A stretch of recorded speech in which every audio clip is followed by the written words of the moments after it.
Welcome back to the Deep Dive. Today, we're taking a swing at a figure who is, frankly, just unavoidable. Uh-huh. And I have to admit, when I saw this topic come up in our stack, I rolled my eyes a little. Oh, I saw that eye roll. I did. Because usually, we're tackling hard science or these huge historical turning points, economic shifts. And today, we're talking about Kris Jenner. And I get it. I really do. It's so easy to just dismiss her as the queen of tabloids or, the woman who made a fortune off her family's dirty laundry. Right. That's the public image. But hear me out. If you strip away the vocal fry and the salad shaking and all the memes, Yeah. you are looking at one of the most effective business operators of the last 50 years. Okay, hold on. That is a massive claim. Business operator? That implies strategy, spreadsheets, forecasting. I think most people think her strategy is just turn on the camera and wait for someone to cry. And that's exactly why we need to do this deep dive, because that perception, that right there, that's part of the product. It's February 2026. Kris Jenner is 70 years old. She's not just a reality TV star anymore. She is the architect of a multi-generational billion-dollar conglomerate that has completely disrupted the cosmetics industry, the beverage industry, the fashion industry, and the media landscape itself. 70. Wow. Yeah. That's wild to think about. It is. She started as a flight attendant in 1976. Now, 50 years later, she's basically the CEO of a family corporation that has a higher GDP than some small countries. Well, that's insane. So the mission today isn't to recap who dated who. I honestly do not care about the gossip. Thank you. I want to reverse engineer the machine. How did she actually do it? How do you turn 15 minutes of fame, which is what everyone, and I mean everyone, said this was back in 2007, into a 20-year dynasty? That is the part that gets me. It's the longevity. We've seen so many reality stars just burn bright and then completely vanish. Oh, for sure. The Jersey Shore cast, the Real Housewives, they have a peak and then they fade. The Kardashian-Jenner machine, it just seems to reload. So, okay, I'm willing to be convinced. If this is a masterclass in branding, where does the syllabus even start? We have to go back to the beginning. And I don't mean the start of the show. We need to look at the origin story because it explains the hunger. You don't build an empire like this because you're comfortable. You do it because you're terrified of losing everything. Okay, so we're talking San Diego, 1955. Correct. Born Kristen Mary Houghton. Her father, Bob, he was an engineer, and her mom, Mary Jo MJ, who, fans of the show definitely know. Oh, yeah, MJ. She ran a children's clothing store. But the foundational trauma, it happens really early. Her parents divorce when she's just 7 years old. 7. That's tough. Her dad essentially just disappears from her daily life. And then, this is the really tragic part, he dies in a car crash down in Mexico when she's 19. 19. That's such a brutal age to lose a parent. You're just kind of becoming an adult, and then boom, the safety net is just gone. It forces an accelerated maturity. By 1976, she's working for American Airlines as a flight attendant. And I really want to pause here because people gloss over this part. They just see it as a line on her resume. Exactly, just a job she had. But you have to think about what being a flight attendant in the 70s actually entailed. It wasn't just serving peanuts, right? It was still the golden age of travel, but it was also incredibly demanding. Yeah. The appearance, the demeanor, all of that. It was grueling emotional labor. I mean, think about it. You are stuck in a metal tube with demanding, often wealthy people, and your job is to make them feel comfortable, to handle their tantrums, to maintain a perfect aesthetic, and to never, ever crack. You're managing personalities at 30,000 feet. Right. If that isn't the perfect training for managing Kim, Kourtney, and Khloe, I honestly don't know what is. That's a really interesting point. It's high-stakes customer service. You have to learn to read a room instantly. Precisely. And she also worked in her mother's store, Shannon and Company. So she had the service element and the retail element completely dialed in before she was even 22 years old. But then she meets Robert Kardashian. The lawyer. The OJ connection. Eventually, yes. But in 1978, when they got married, he was just a very successful, very wealthy lawyer. She stepped into this role of the Beverly Hills socialite. Living the good life. The good life. She had the 4 kids, Kourtney, Kim, Khloe, Rob, and lived this very, very comfortable life.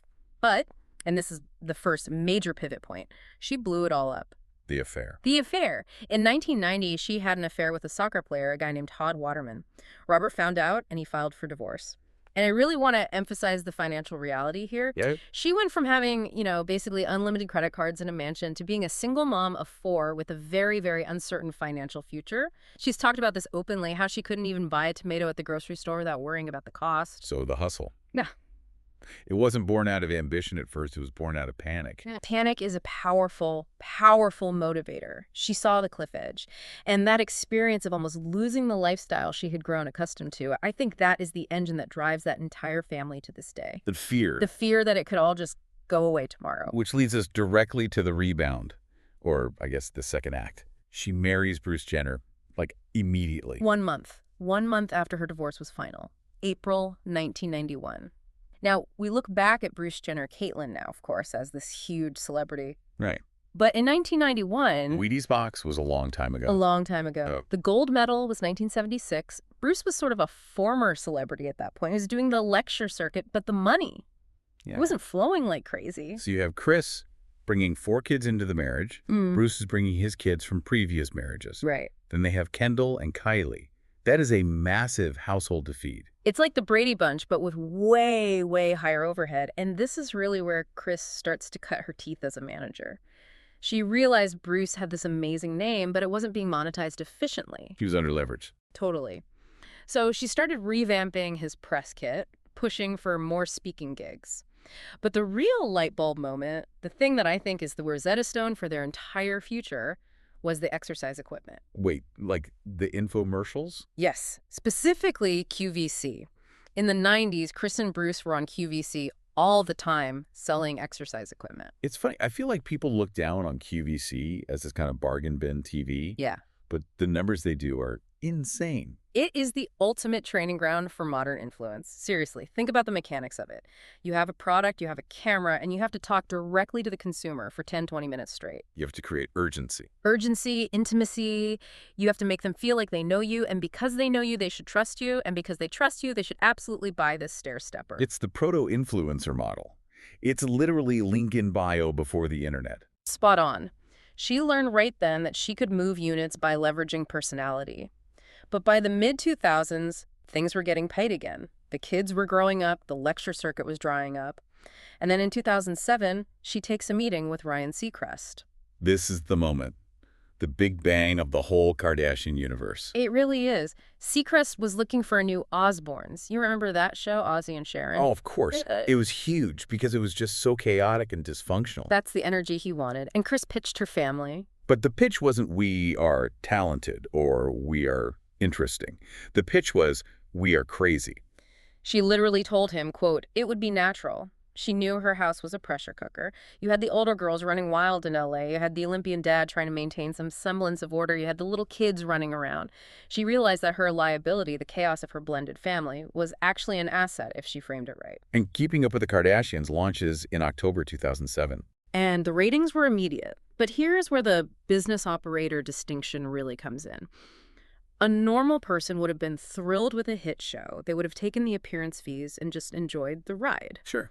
Kris Jenner did something totally different. She treated the show not as the product, but as the commercial. Walk me through that. What does that mean? The show was the marketing funnel. The goal wasn't just to get viewers. The goal was to drive those viewers to go buy things. But to do that, you need more inventory. You can't just have one show on the air. You need to dominate the shelf space. The spin-offs. The spin-off machine. Kourtney and Kim, take Miami. Take New York. Khloe and Lamar. Rob and China. Life of Kylie. For about 15 years, there was almost never a week where some version of a Kardashian wasn't on the E! Network. Wow. She created an ubiquity that just made them impossible to ignore. It feels like she was hedging her bets, too. You know, if Kim becomes unpopular for a minute, you push Khloe.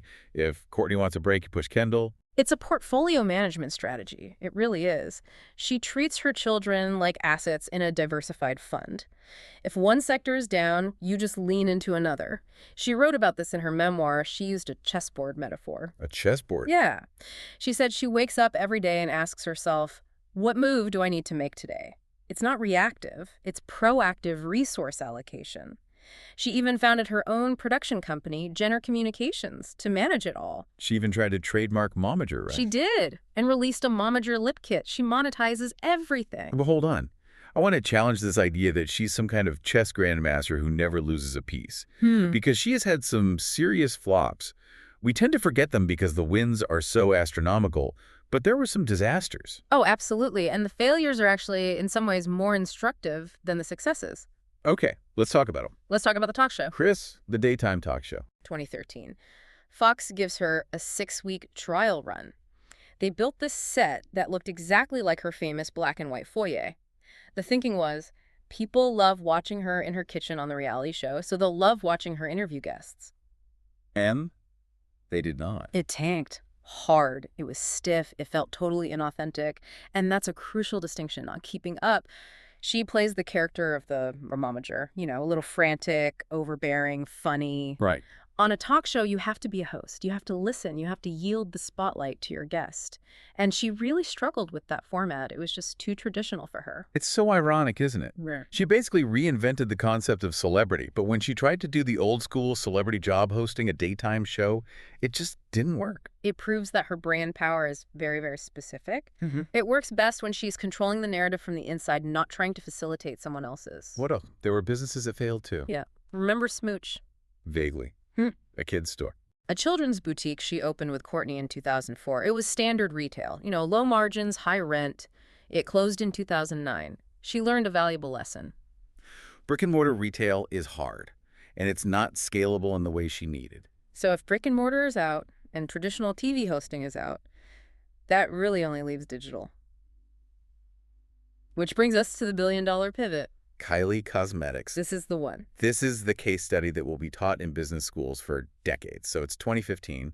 Kylie is a teenager. She has this massive, well-documented insecurity about her lips, which she eventually admits to filling. And the media is completely obsessed with them. Obsessed. I remember this, the Kylie Jenner lip challenge. Oh, God, that was awful. People were sucking on shot glasses to swell their lips up. It was dangerous and just ridiculous. It was. Now, a regular parent might have said, stop looking at the internet. This is unhealthy. Let's get you some therapy. Right. Kris Jenner said, there's a massive global demand for your lips. Let's sell them. That is so dark, but also so profitable. It is the ultimate capitalization on insecurity. But the business structure is what's truly genius. They didn't go out and build a factory. They didn't hire a team of chemists. They found a company called Seed Beauty. Okay, explain Seed Beauty, because that name comes up a lot in the beauty industry now with ColourPop and everything else. Seed Beauty, which is run by the Nelson siblings, is essentially a white label manufacturer. Basically, they have the labs, the factories, the packaging, the logistics. They can make a lipstick, package it, and ship it for you. Turnkey. Totally turnkey. So Kris and Kylie struck a deal. Seed handles the entire back end, all the hard stuff, and Kylie just handles the front end, which is the marketing. So Kylie's job is just to post a selfie on Snapchat. Effectively, yes. The overhead for the Jenners was virtually zero. Kylie put up $250,000 of her own money from modeling to fund the first run of 15,000 kits. So if it failed, she was out $250,000. Which is a lot of money for a teenager, even a rich one. It is. It was a real risk. But they launched, and the kits sold out in seconds. I don't mean minutes, I mean seconds. That's crazy. And because the manufacturing was outsourced to Seed, they could scale instantly. They just called them up and said, make more. By the end of 2016, a little over a year later, they had done $300 million in revenue. And Kris is taking her 10% cut the whole time. The standard momager fee is 10%, yes. But on these joint ventures, where she's a co-founder or an operating partner, the equity split is likely much, much more significant. She isn't just an agent taking a commission, she is a partner building equity. And she didn't just stop at the finances. She inserted herself directly into the brand. Oh, The Momager collection. When she hacked Kylie's Instagram. It was such a brilliant marketing stunt. It was Mother's Day 2018.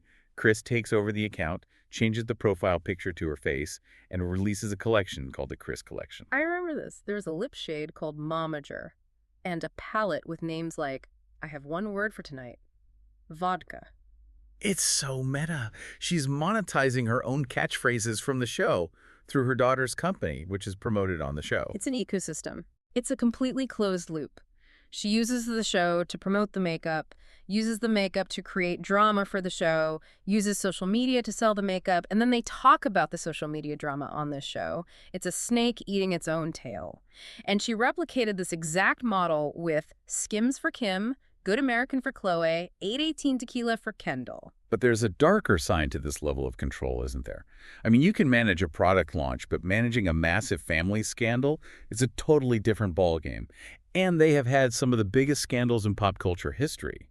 This is where we see the steel, the ability to compartmentalize. And the biggest test of this, obviously, was the O.J. Simpson trial. I feel like younger people especially forget how absolutely central she was to that entire story. It was the defining cultural moment of the 1990s. And Kris was best friends with Nicole Brown Simpson. They were planning to open a business together. They were inseparable. And then Nicole is murdered. And Kris's ex-husband, Robert, the father of her 4 children, is on the defense dream team, representing the man accused of killing her best friend. The psychological toll of that, I just can't imagine it, sitting in that courtroom day after day. She has described it as pure torture. But look at how she handled it publicly. She never wavered in standing by Nicole's memory. She even gave Kendall the middle name Nicole in her honor, but she didn't completely cut off Robert.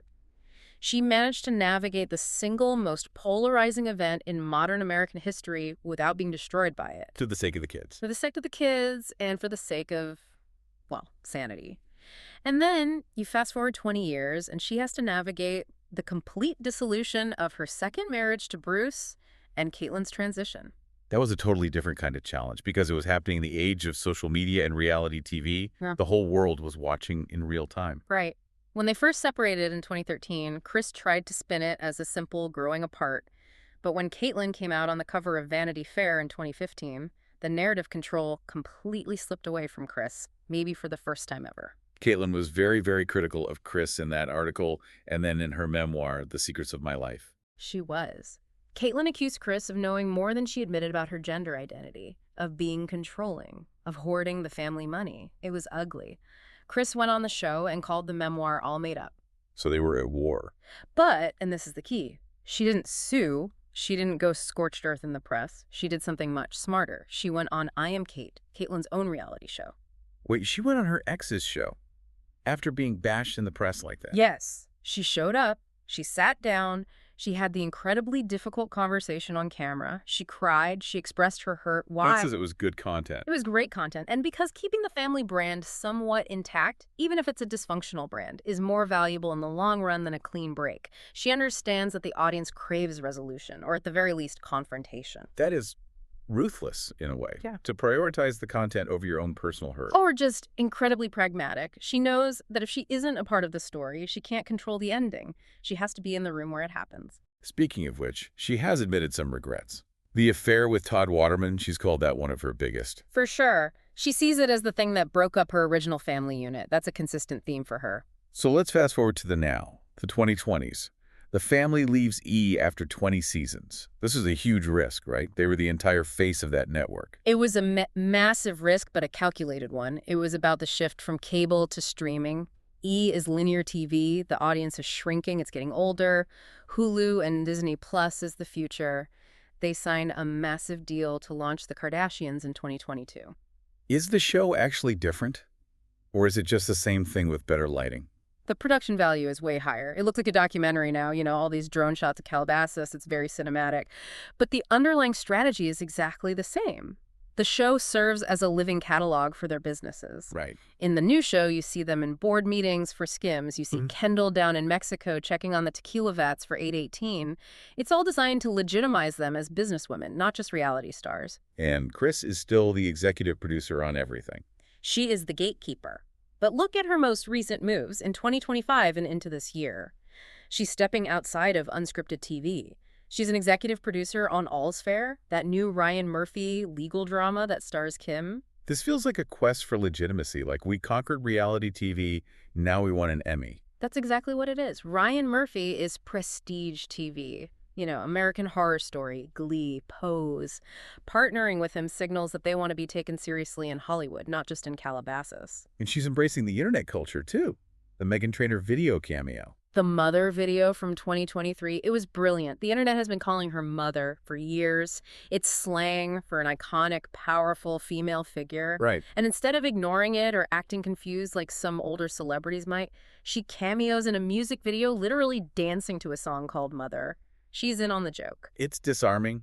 It's really hard to hate someone who is winking at you the whole time. That's her superpower. Yeah. She makes you feel like you're part of the club, even while she's selling you the membership. We should also mention her faith.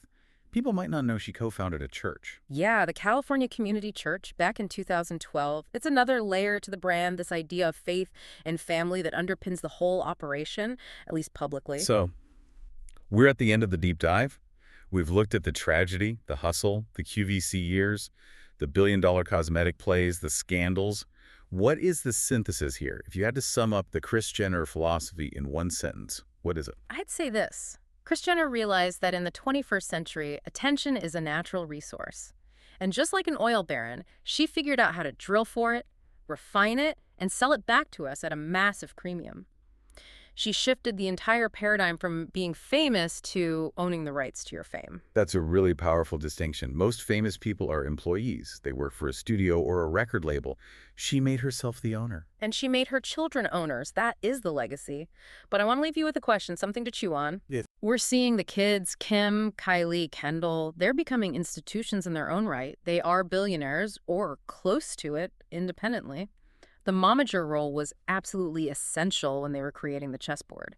But now that all the pieces are kings and queens, is the game over? You mean, do they still need her? Or, maybe more importantly, does she need a new game? She's 70 years old, she's producing scripted drama, she's still with Corey Gamble, she's a grandmother to, 13 kids now? Yeah, a whole army. Is she looking for a quiet retirement, or is she planning a third act that we can't even see yet? Knowing what we've just talked about, I wouldn't bet on retirement. Neither would I. Not for a second. Listeners, we want to hear from you on this one. Do you see her as a cynical mastermind, a business operator, exploiting her family for cash? Or do you see a fiercely protective mother who built a fortress to keep her children safe and rich in a world that wanted to chew them up and spit them out? Can she be both? That's the billion-dollar question, isn't it? Thanks for diving in with us. We'll see you next time.